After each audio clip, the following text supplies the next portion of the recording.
morning and welcome back to the lecture series on performative gender and religions in South Asia. So, today we are discussing tribal traditions and performances. Before we talk more about specific tribals such as the Santhali people that live mainly in the eastern region of India, the eastern states such as West Bengal, Jharkhand and Odisha. So, even before we start looking at their culture, their rituals, we need to understand what the tribal ritual complex is. So, tribal ritual complex is not a mere association only with the superhuman world. Rather, it is a strong reinforcement of the human world itself. Both social and aesthetic aspects of life are reflected through the rituals. The social implications of primitive religion have been highlighted by different sociologists of religion. Here we have the name of Emily Durkheim and Max Weber in our mind, who talk about this tribal ritual complex. So, rather than thinking of salvation, the otherworldly, most of the major religions are based on, practices and observances that make the path to otherworldly life, easier and smoother, that facilitate our salvation.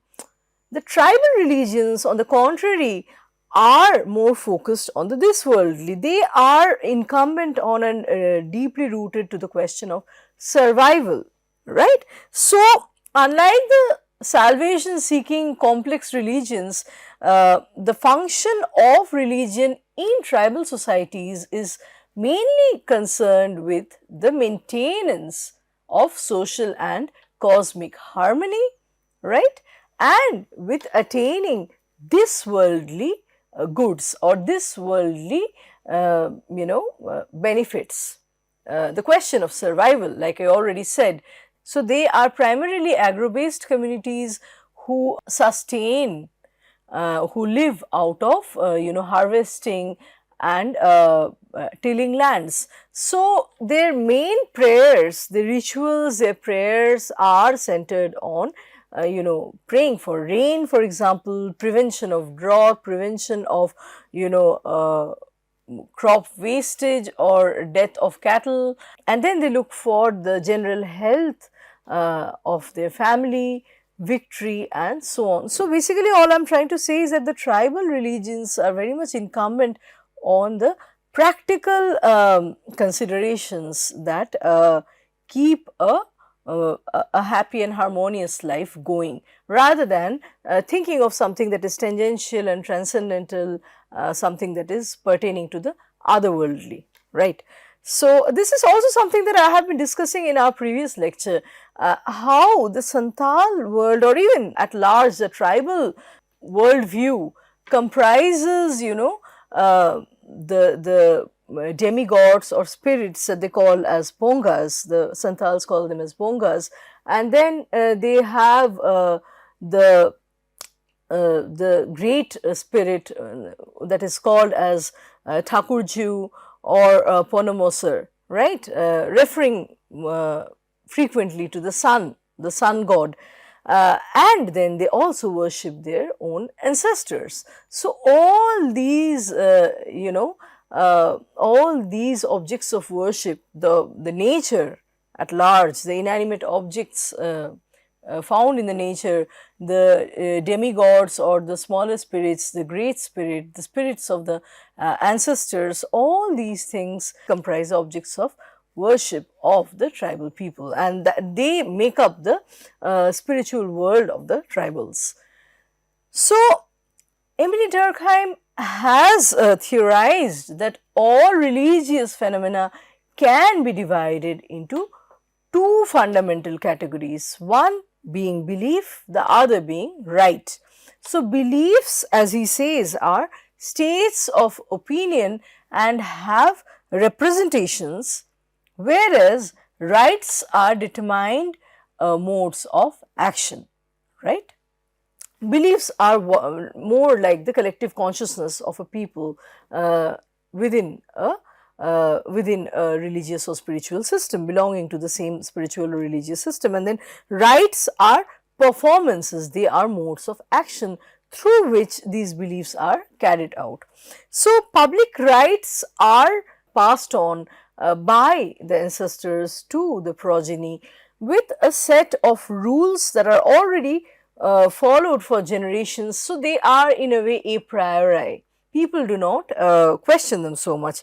On looking at the Santhal community, one understands that they celebrate various rites since their ancestors did so. Some of the more urban tribal people would not even know the history or the rationale or the origin of many of these rites. They do it as a kind of custom that has been passed down to them generationally. Their belief system, the tribal belief system, says that if they fail to perform their annual rites, then their spirits or bongas would be displeased and bring about some kind of calamity on them. The other aspect of their celebration is to rejoice with the spirits or bongas over occasions, over happy occasions such as a good harvest. So we see a very interesting dynamics between the humans and the demigods. At times the humans need to propitiate these spirits, and yet at other times they are on the same level when they are singing and dancing together. So the gods are meant to be worshipped, and at the same time the gods also come down and dance and rejoice with the humans. They celebrate and share the happy moments with the humans. So this is manifested through feasting, gathering. So how do the tribals celebrate their happy moments? Generally through a gathering in the village, singing, dancing and feasting, right? This social reunion forms or constitutes their very many festivals.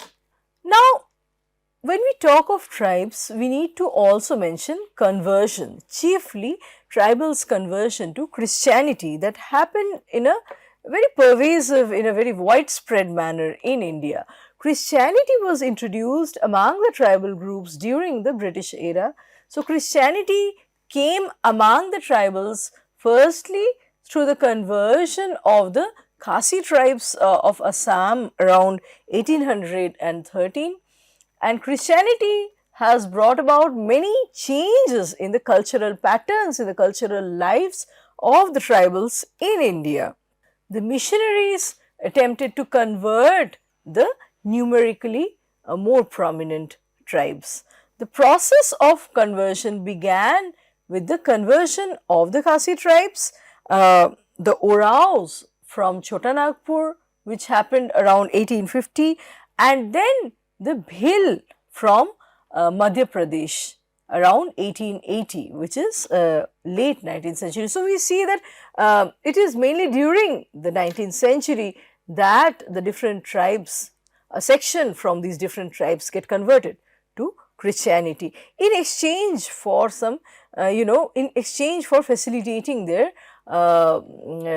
material needs, in exchange for mainly food and education. And Christian missionaries are going to the tribal villages and extensively working among the tribals, which expedites the process of widespread conversion.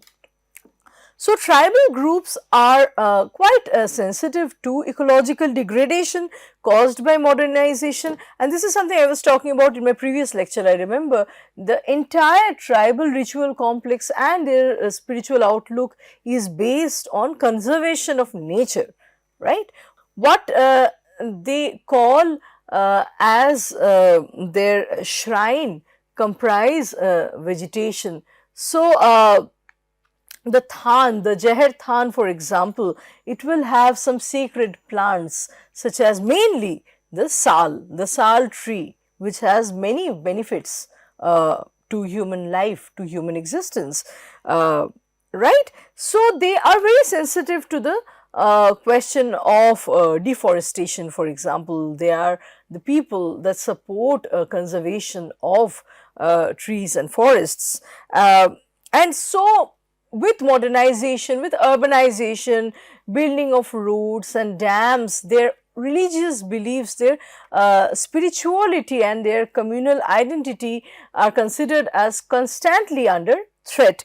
Among the Santhal, there are almost 3 lakh Christians who are alienated from traditional festivals. However, even among the converted tribals, we see that the belief in the spirits, some traditional beliefs and rites remain strong. Now, among the Mundas and Orao from Bihar, about 25% of the population have converted to Christianity.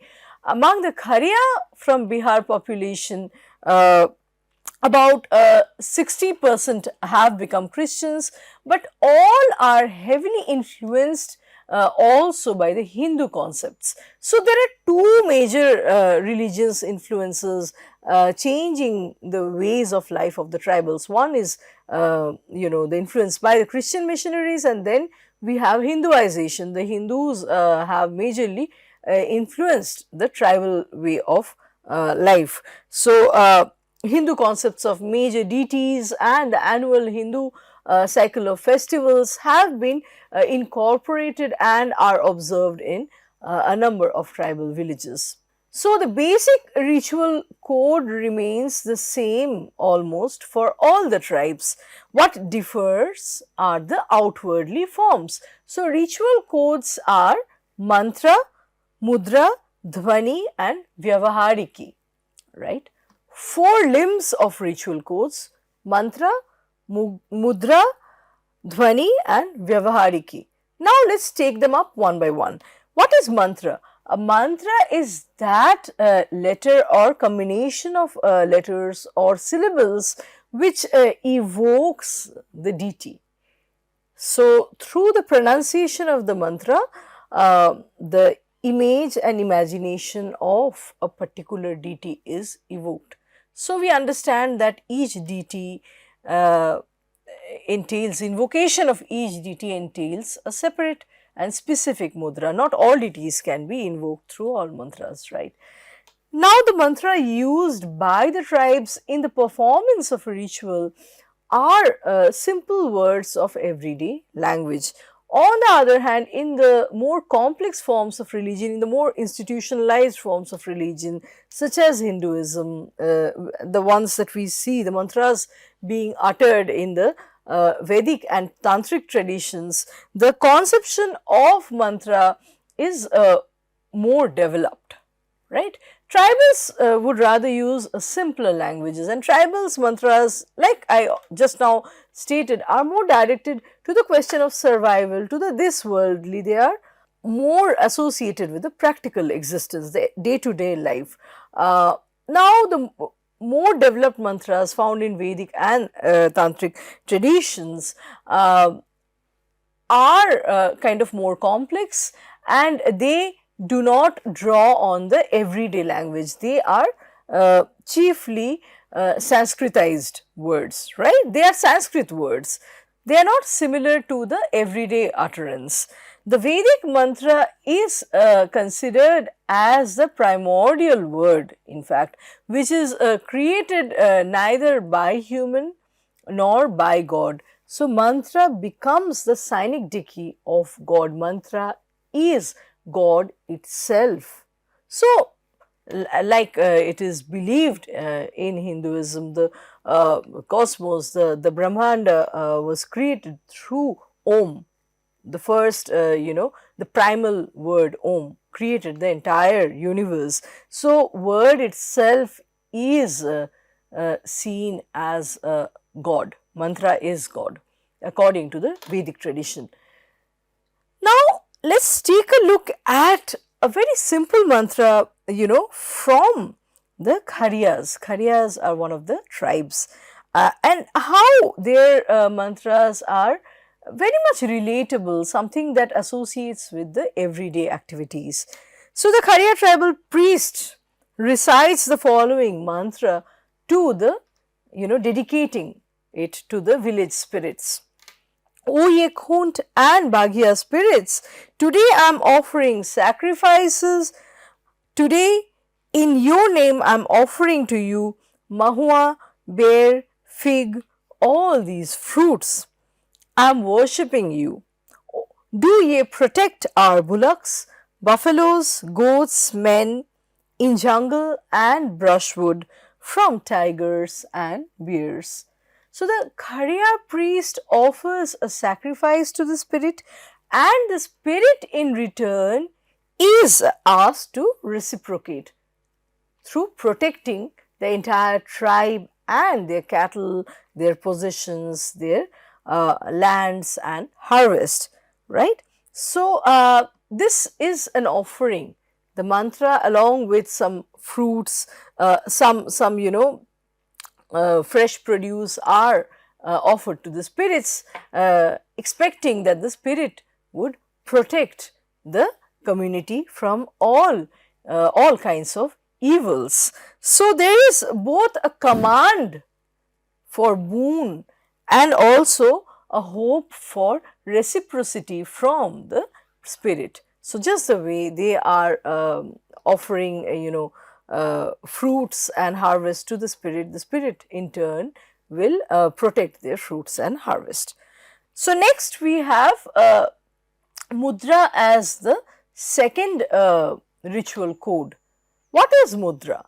There are various kinds of hand gestures and bodily positions representing specific feelings and esoteric as well as exoteric actions.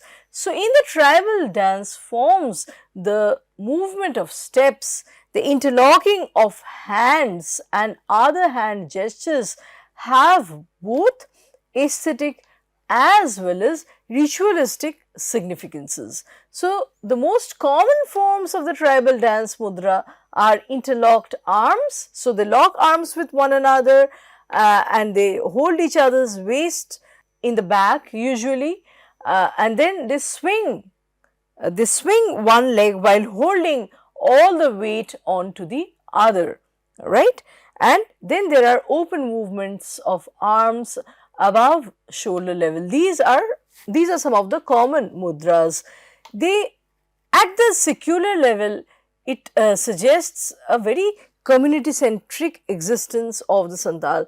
One would never see that any tribal person is dancing alone. It's a very uncommon sight. Tribals usually dance in group. So, their identity is not individualistic. They exist as a village, as a unit, right. So, the dance form subscribes to this philosophy of existing as a collective people and believing in a shared cosmos, right, where there are no no prayers that are motivated for selfish development or one's own good.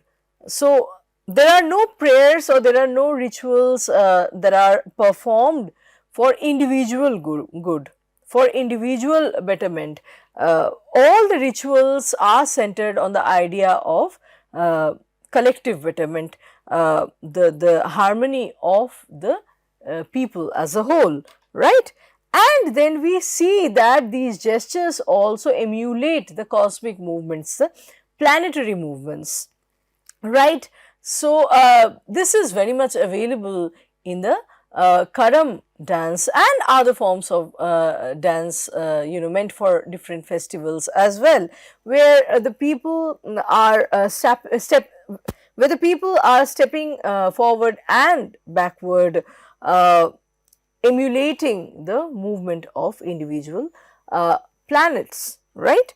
So, this goes back to the basic saying followed by different schools of religion in the South Asian tradition, that what is not there in the body is not there in the universe. So, universe and body have a very reciprocatory relationship. So, let us take a look at this video and let us look at the mudra. All the women dancing together. The Santhal women or the Santhal people would say that they don't even look at their own feet, but yet their movements are so coordinated. That's because they consider themselves as strands of the whole, right? They are not looking at each other's hands, yet their steps are all happening together in accord, in harmony, right? Because they are parts of the larger cosmos. They are just like individual, they are just like the planetary bodies or smaller objects that make up the larger chain, right. So, they are like strands in the larger web, they are like cogs making up the larger chain, larger ecosystem. So, even if one person is removed, the rest of the chain will be affected.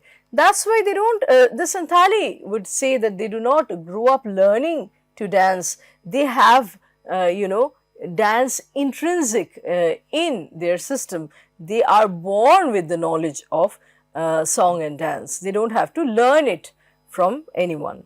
So, talking about ritual code mudra, we see that mudras can include outstretched hands held diagonally, one above the level of the head and another at the level of the knee. And this actually shows the human as a connection between this worldly and the otherworldly, the cosmic and the ephemeral. And then taking tiny steps such that lifting of the feet from the ground is hardly perceptible, the arms held down to the sides and the eyes are usually downcast, right.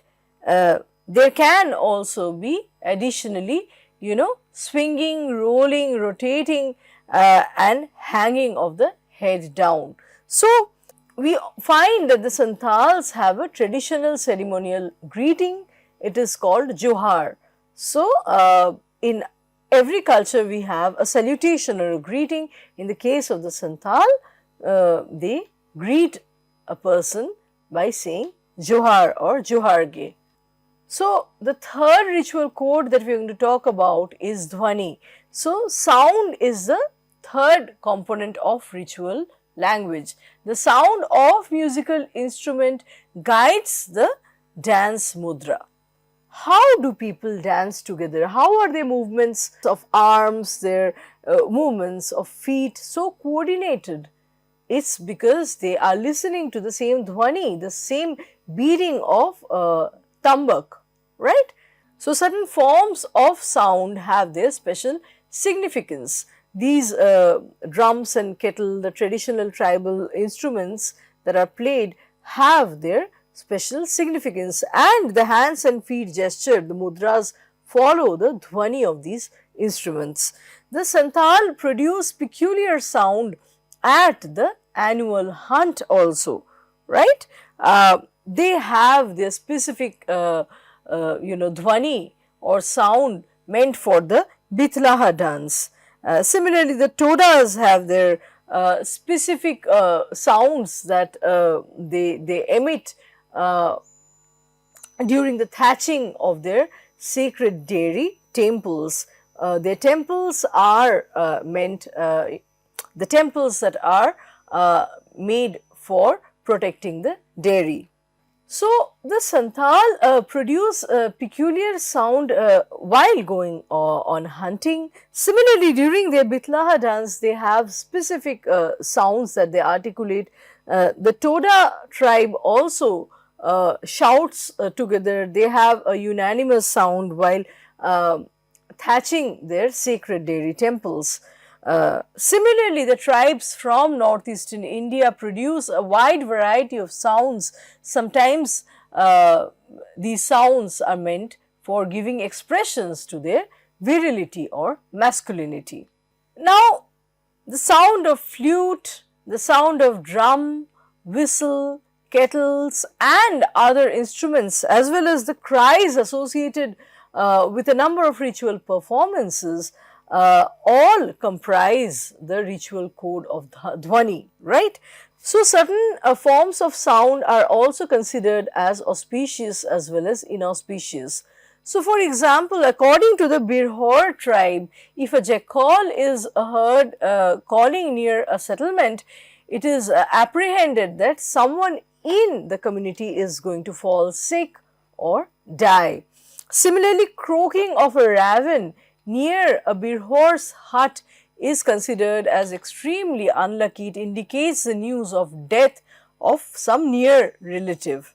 And we see that as a part of the death rite, ceremonial weeping is kind of part and parcel of the tribal life.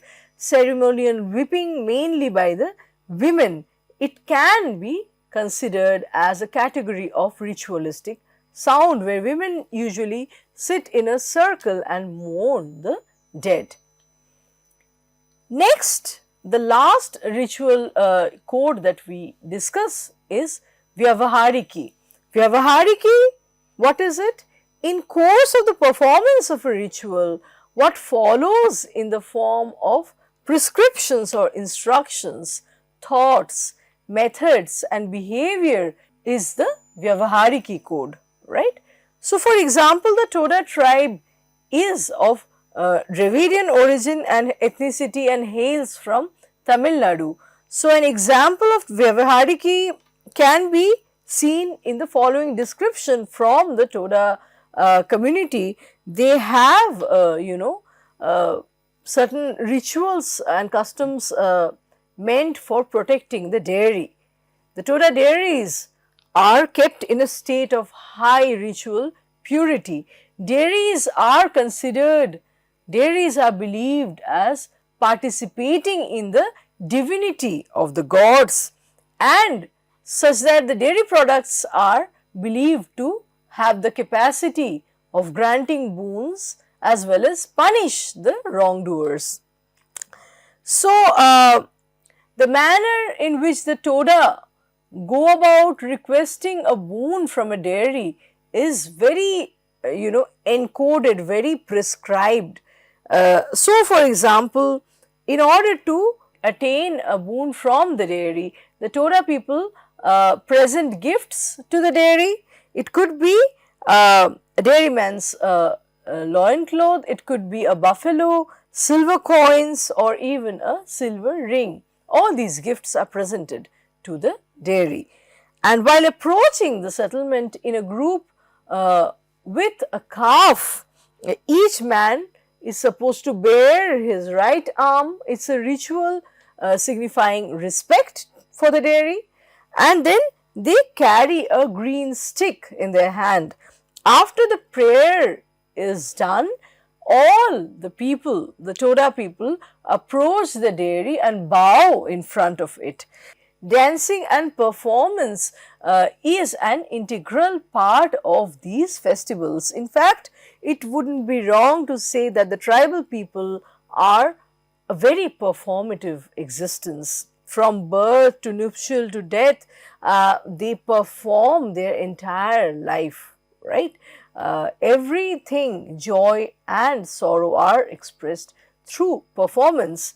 And how is performance and how do we understand performance? How do we formulate any kind of performance? Through these 4 codes that I already talked about, right? The mantra, the mudra, the dhwani and the vyavahariki. Through the ritual codes one can perform, one can enact the different sentiments, the different feelings that pervade our life. It could be joy, it could be sorrow, it could be anger, it could be a sense of victory and so forth. So, with this I am going to stop my lecture here today and I will meet you with another round of discussions in another lecture.